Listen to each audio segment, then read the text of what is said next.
கமலின் மக்கள் நீதி மய்யம் கேட்கும் சீட் பட்டியல். அந்த 15 தொகுதிகள் எவை? இந்த தேர்தல் தங்களுக்கு ஒதுக்கப்பட்டுள்ள டார்ச் லைட் சின்னத்தில் போட்டியிடும் திட்டத்தில் இருக்கும் கமலஹாசனின் மக்கள் நீதி மய்யம் கட்சி தங்களுக்கு விருப்பமான 15 தொகுதிகள் அடங்கிய பட்டியலை தயாரித்திருப்பதாக செய்திகள் வெளியாகியுள்ளன.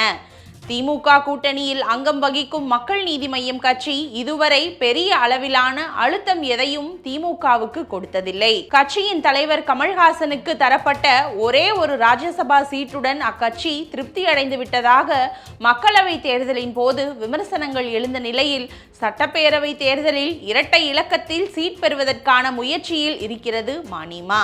இது குறித்து நம்மிடம் பேசிய அக்கட்சியின் மத்திய மண்டல நிர்வாகிகள் சிலர், திமுக கூட்டணியில் இருக்கும் அனைத்து கட்சிகளுமே இம்முறை கூடுதலான தொகுதிகளில் போட்டியிட்டு தேர்தல் ஆணையத்தின் அங்கீகாரத்தை பெற வேண்டும் என்பதில் முனைப்பாக இருக்கின்றன.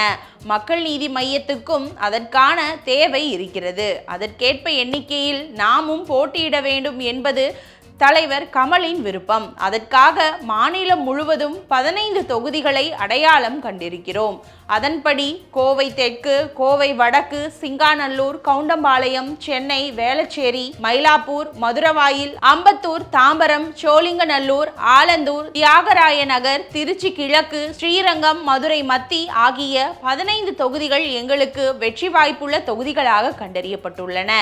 எங்களின் இந்த உத்தேச பட்டியலை திமுக தலைமையிடம் வழங்கி இருக்கிறோம். சூழலுக்கு ஏற்ப இந்த பட்டியலில் இருந்து 3 அல்லது 4 தொகுதிகளை திமுக எங்களுக்கு ஒதுக்கும் என எதிர்பார்க்கிறோம். குறிப்பாக கோவை, சென்னை, திருச்சி மாவட்டங்களில் தலா ஒரு தொகுதியை நாங்கள் எதிர்பார்க்கிறோம்.